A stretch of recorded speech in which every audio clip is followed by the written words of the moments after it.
This is the professor. I'm back with another video on economics and politics, and so I want to go over some of the problems that are facing the United States. And so I want to start out, and they're kind of in a specific order. But the first one I want to talk about is breakdown of the family. Breakdown of the family. What that means is that where instead of having a mother and a father and the children living all together, there being what's called the nuclear family structure, is that over time, since probably the 60s, we've had an eroding of that formula that has worked well over thousands of years. And we've gone to where we have single parent homes. And one of the things, it's not that those families aren't doing their best that they can. It's that they're having the father and the mother together, working together to raise the children. There's continuity. There's a blending of strengths from the wife and the husband that can bring children up into the world with the right amount of discipline and instruction and guidance. So, especially when the father is out of the home, there isn't an authority figure in the home, and especially it's young men and women in the family do not have that role model of a father there to provide authority, discipline, especially with girls, how to choose a mate. Okay, so what happens is with the breakdown of the family is that a lot of the children get into trouble when they're younger. They might turn to drugs. The girls might turn to having children of their own and perpetuating the cycle. And the breakdown of the family is, if you go look at the statistics, it's one of the main causes of poverty. So there can be reasons why poverty is, because of prejudice, racism, or just structurally trying to, keeping poor to be poor. But also there's a behavior component to it. And so people have been talking about this now, and where it hasn't been before. So the other thing I want to talk about is the next thing that's important there is the educational system. And a lot of times people will talk about the breakdown of the educational system. They'll blame teachers, they'll blame unions, but what a lot of it, it's not just a simple reason for the breakdown. It's also breakdown of the family. So you have children that do not have an authority figure in the home. They come to school. They may be undisciplined. They may not be studying at home. And so when they come to school, they're distracted. They're bothering other children. And so that brings the whole environment of the school down. You have violence. You have kids that drop out. So the educational system, there's lots of problems with that. So what you're having is either poor and minorities, breakdown of the family, they get into the educational system either fails them, or because of their own behavior, they're not getting a good education. So now they have trouble going out and finding a job, their first job, and getting some success. Success builds on success. And so they need their first job to go out, get the skills to get it. They don't have a good resume, they can't work their way up, and poverty perpetuates itself into the next generation. The other problem that especially harms the poor and minorities, although it harms every family in some ways, is the war on drugs. Now, this is very similar to, we had prohibition that was tried, and what prohibition did is that people said, well, we have to keep people from harming themselves, so we need to take away alcohol. And what that did is it turned people into criminals. And I believe the same things happen with the war on drugs.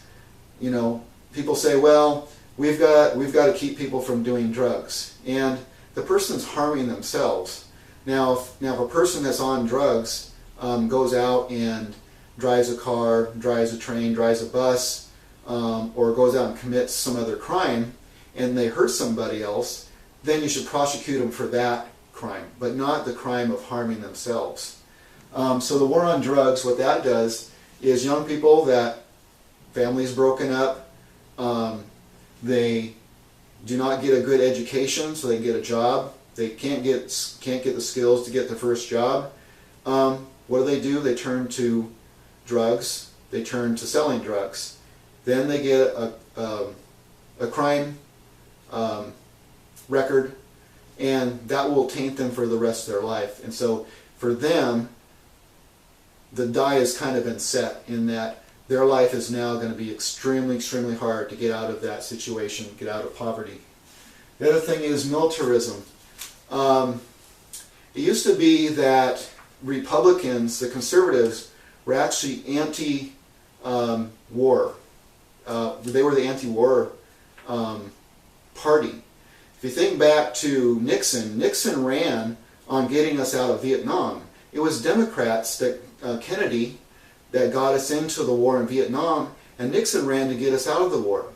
The problem was that Nixon got in and he didn't get us out of the war quick enough, and the anti-war activists, they started to turn on him. And then it became an issue of rioting and things like that, and so Nixon came down on them.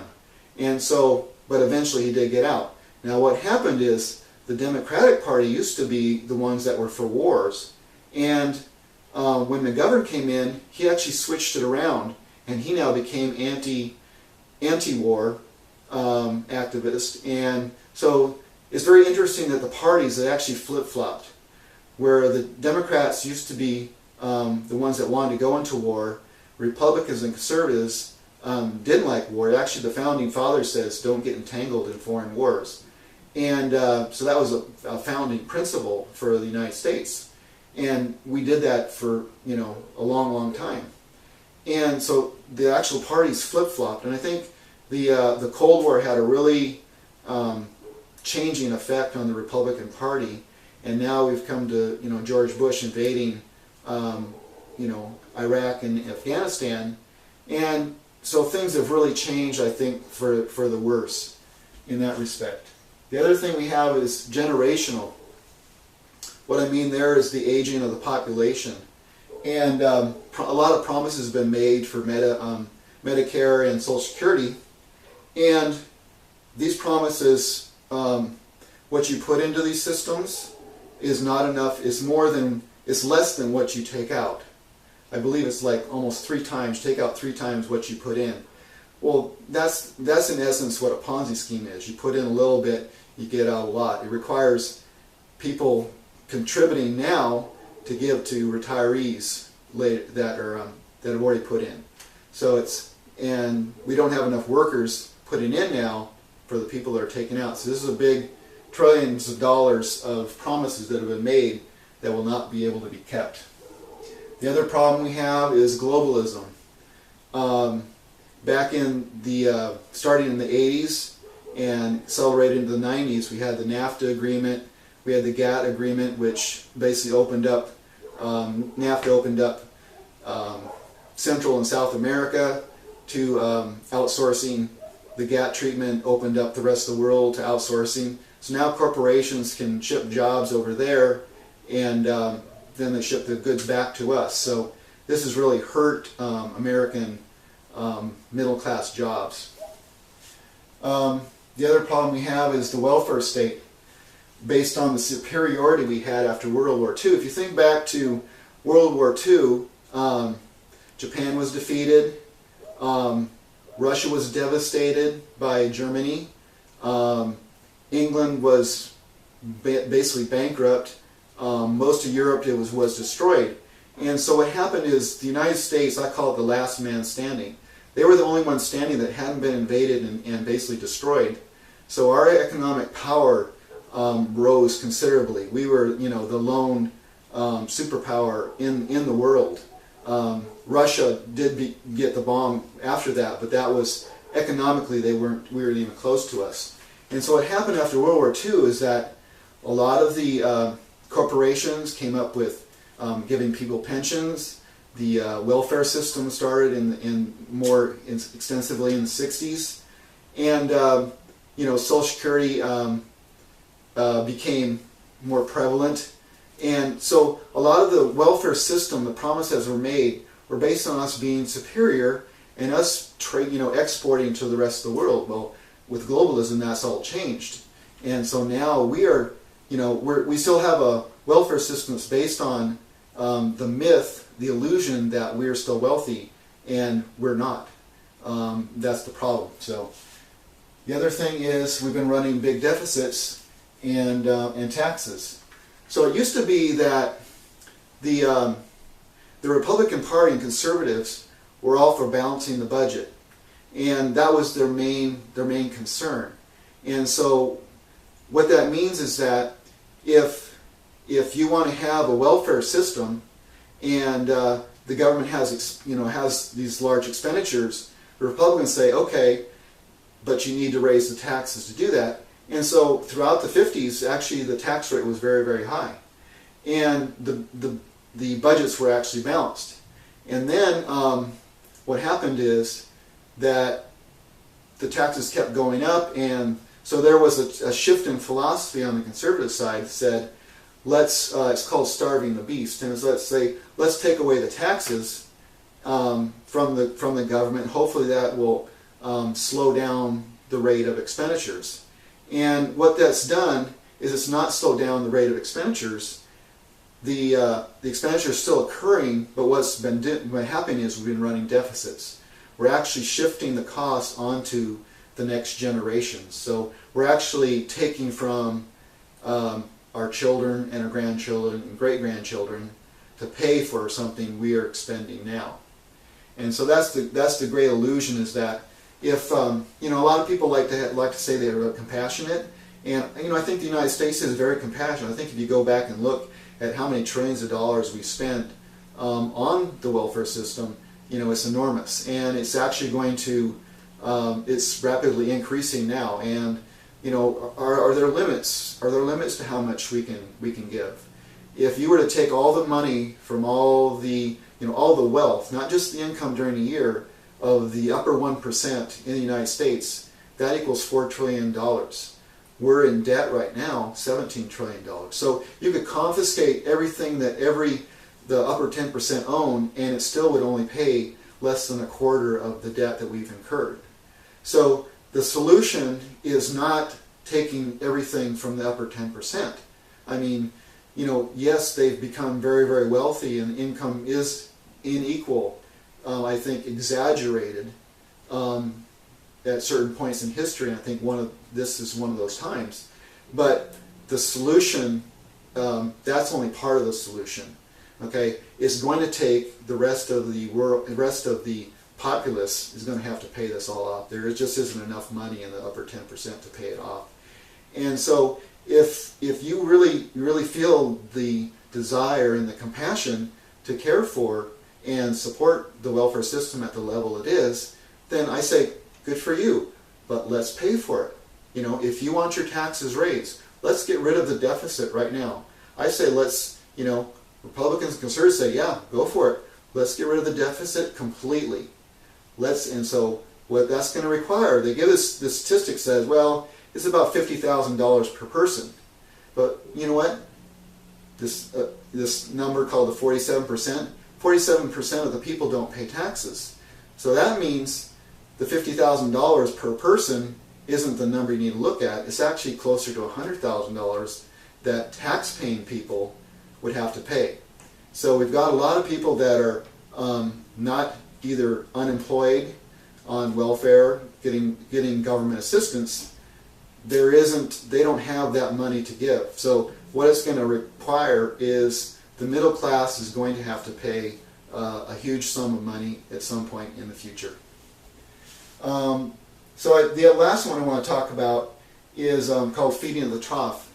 That's the big problem with our deficits right now, is we have a lot of people feeding at the trough. We have the educational system, the healthcare system, governments, unions, corporations, farmers, welfare recipients. Everybody wants their piece of the pie, and nobody wants to pay the taxes to pay for all that. So both parties have their own welfare. It's just different kind of welfare. The Liberal Democratic Party is the welfare is for individuals, for the poor, for minorities. There's assistance, there's environmental companies, green jobs, green companies. That's all welfare for that select group of people. On the Republican conservative side, it's farmers get assistance, corporations, the housing industry, construction, certain retailers. Okay, so everybody's got their pet groups that are feeding at the trough. And this is not going to go on forever. There's going to come a time when this is all going to end, and it's going to be ugly, it's going to be nasty. People are going to be completely in shock. You know, it's I don't know if the country can survive it if it's so divided. I hope not. But educate yourself, learn about these subjects, go into depth. Don't just take the surface, you know, fluff information you get. Read lots of sites, read both sides of the argument, and come up to your own conclusions. And keep positive and keep hopeful. Thank you.